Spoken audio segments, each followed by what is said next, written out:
Hey, Peggy. Hi, it's Mary Pike calling. I'm Chris's mom. And I was wondering if Patrick is around? He is not. He's hunting. He's hunting. Oh, I see. Well, the reason I'm calling, Peggy, is because, of course, I'm sure you know I've been having difficulties with, your side of the family when it comes to my son. On my side of the family. Right. Oh, sorry. On their side of the family. And every year I come home like 4 times a year, and I've been trying to see my son and be a part of his life for a long time. And today's his 14th birthday, and I'm not able to be there this year. And I've been trying to call, and they won't take my call or let me speak with my son today. Oh. And I'm a little upset, but my mom tried to call because she had baked a pie and got him a gift, and she wanted to come up and see him, and they flat out refused her allowed to see him. So I was just calling because, I know, I don't know what else to do. I just want to talk to somebody to let you know that I miss him. I was going to ask maybe Patrick or somebody if they could just go and tell him that I love him. Okay. Well, Pat will be, it's getting dark here, so I would imagine he's going to be home between like 6 and 6:30. Yeah, I'm really...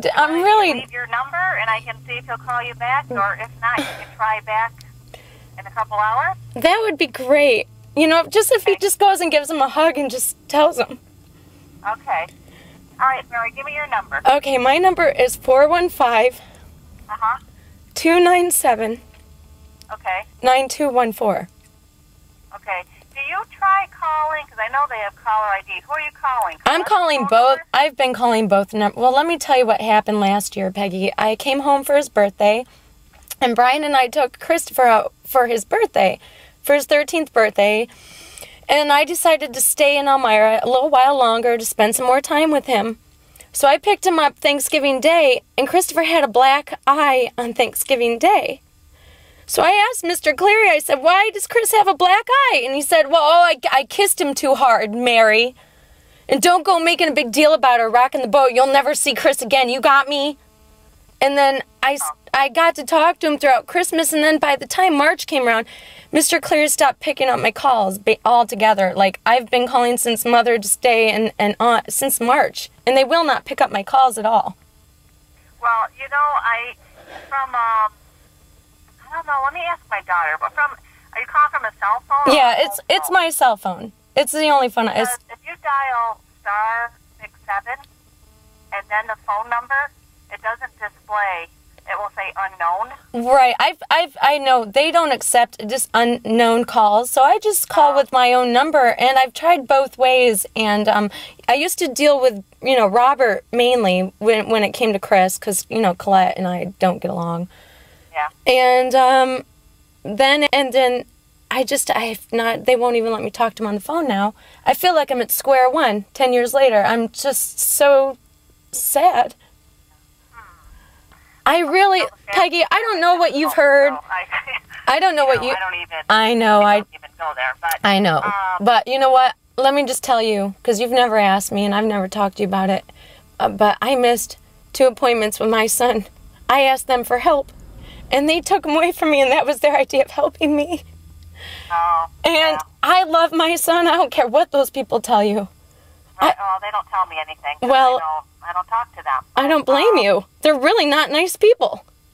No, I know that. Well, and I heard about what happened with you and your child, and I wanted to tell you I'm really sorry to hear about that, too.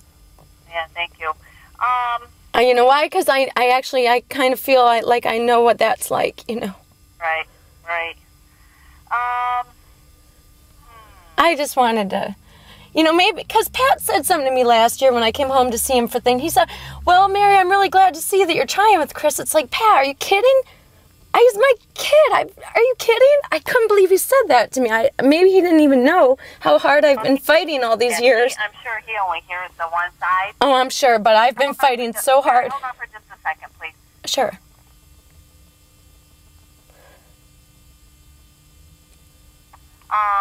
I'm sure he's only getting the one side.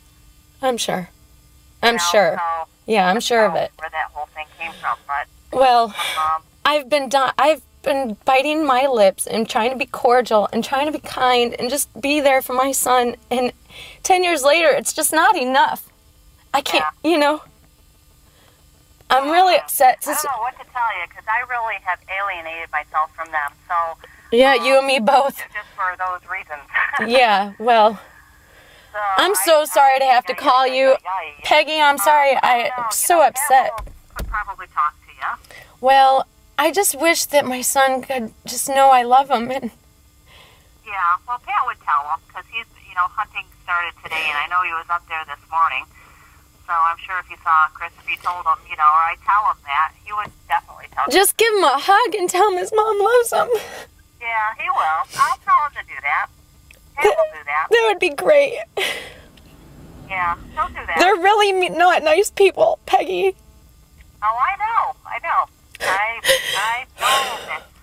I've known for many, many years. Yeah, well, I've tried to put up with it for many years, and I'm sick of it. Yeah, I'm sick of it. I didn't put up with it. You know, and Brian got custody and signed power of attorney over to that woman. Why? It's insane. Yeah, well, I'm sure if you could take it back, you probably would.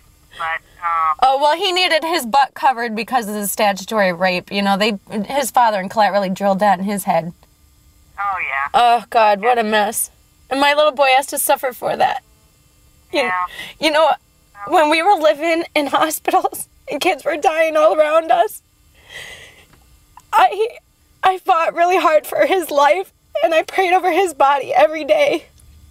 And then for him to be taken from me like that, it's not good. It's not okay. It's not okay. I know. No, I can't believe he's 14 today. I can't believe it either. My gosh. He's so beautiful. And I would have just thought that them having him for 10 years, they would have opened their hearts. And they would have learned what kind of kid he was.